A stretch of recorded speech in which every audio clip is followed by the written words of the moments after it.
날마다 쓰는 나의 신앙일기 DB 데일리 큐티 남은향기입니다.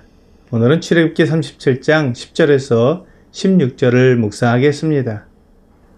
그가 또 조각목으로 상을 만들었으니 길이가 2규빗, 너비가 1규빗, 높이가 1규빗 반이며 순금으로 싸고 위쪽 가장자리로 돌아가며 금테를 둘렀으며 그 주위 손바닥 넓이만한 턱을 만들고 그 턱 주위에 금으로 테를 만들었고 상을 위하여 금고리 넷을 부어 만들어 네 발 위 네 모퉁이에 달았으니 그 고리가 턱 곁에 있어서 상을 매는 채를 꿰게 하였으며 또 조각목으로 상멸채를 만들어 금으로 쌌으며 상 위에 기구 곧 대접과 숟가락과 잔과 따르는 병을 순금으로 만들었더라.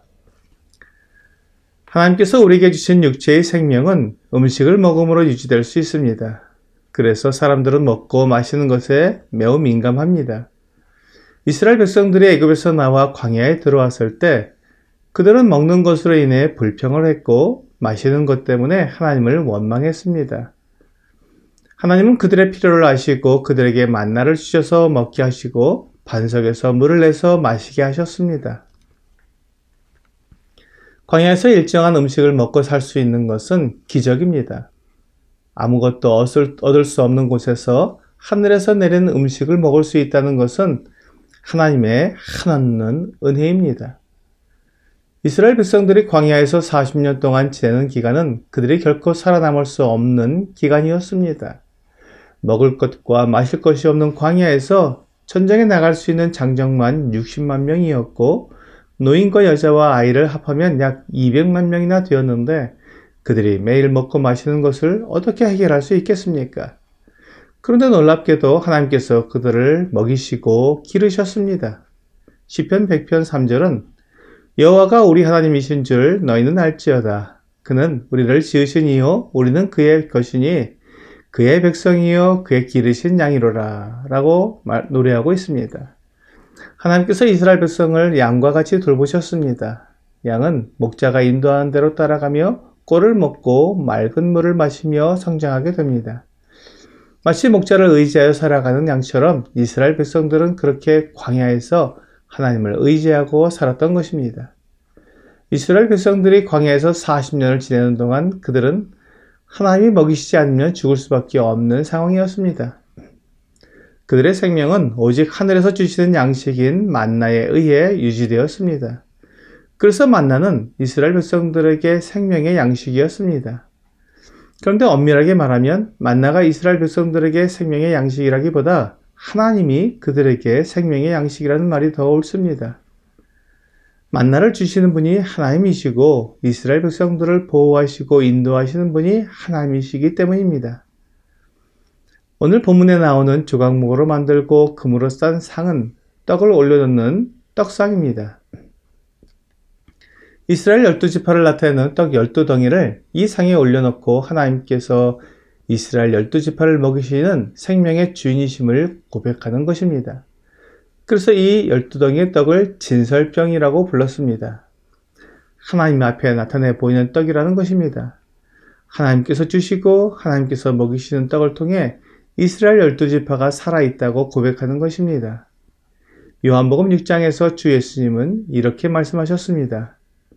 32절과 33절입니다. 예수께서 이르시되 내가 진실로 진실로 너희에게 이르노니 모세가 너희에게 하늘로부터 떡을 준 것이 아니라 내 아버지께서 너희에게 하늘로부터 참떡을 주시나니 하나님의 떡은 하늘에서 내려 세상에 생명을 주는 것이니라. 이스라엘 백성들의 생명은 만나가 아니라 만나를 주시는 하나님께 있음을 말씀하신 것입니다. 그러나 이 말씀을 들은 제자들은 여전히 생명의 주관자이신 하나님보다는 하나님이 주시는 떡에 더 관심이 많았습니다. 제자들은 그 떡을 자기들에게도 달라고 주님께 구했습니다. 그러자 35절에서 예수께서 이르시되 나는 생명의 떡이니 내게 오는 자는 결코 줄이지 아니할 터이요 나를 믿는 자는 영원히 목마르지 아니하리라 라고 말씀해 주셨습니다.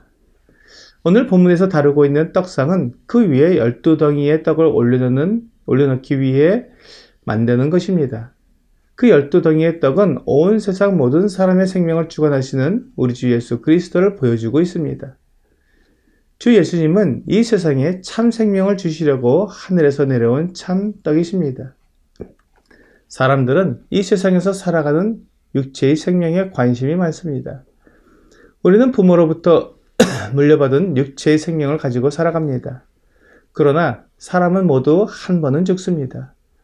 히브리서 9장 27절은 한 번 죽는 것은 사람에게 정해진 것이요 그 후에는 심판이 있으리니 라고 분명히 말씀하고 있습니다.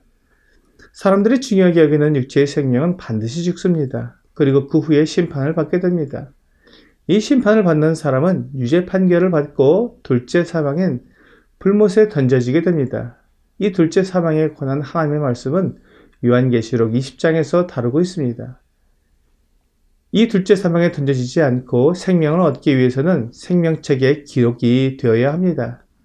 주 예수님께서 말씀하고 있는 영원한 생명이 바로 이 둘째 사망의 해를 받지 않는 것을 말하는 것입니다. 주 예수님은 우리에게 이 둘째 사망에 들어가지 않는 영원한 생명을 주시는 분이십니다. 요한복음 6장 47절에서 51절입니다. 진실로 진실로 너희에게 이르노니 믿는 자는 영생을 가졌나니 내가 곧 생명의 떡이니라. 너희 조상들은 광야에서 만나를 먹었어도 죽었거니와 이는 하늘에서 내려오는 떡이니 사람으로 하여금 먹고 죽지 아니하게 하던 것이니라. 나는 하늘에서 내려온 살아있는 떡이니 사람이 이 떡을 먹으면 영생하리라. 내가 줄 떡은 곧 세상의 생명을 위한 내 살이니라 하시니라. 이스라엘 백성의 조상들은 광야에서 만나를 먹었지만 결국 죽었습니다. 육체의 죽음은 아무도 피할 수 없습니다. 모세도 죽고 여호수아도 죽었습니다. 주 예수님은 요한복음 11장에서 자신을 부활이요 생명이라고 말씀하셨습니다. 주님을 믿는 사람은 죽어도 산다고 말씀해 주셨습니다. 그렇습니다. 육체의 생명은 반드시 죽어야 합니다. 그렇게 죽은 사람도 주 예수님께서 다시 살려주실 것입니다.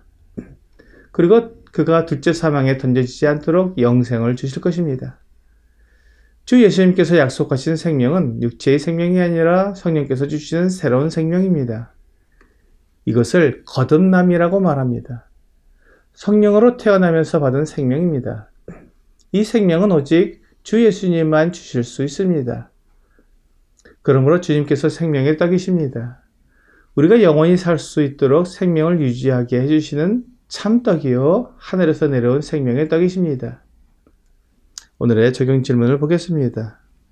예수님이 우리의 생명의 떡이라는 것이 나에게 어떤 의미가 있습니까? 주 예수님께서 영원한 생명을 주시기 위해 십자가에서 자기 생명을 내어주신 것을 생각하면 주님의 몸과 피를 나타내는 주의 만찬을 통해 주님의 사랑과 희생에 감사를 드리게 됩니다.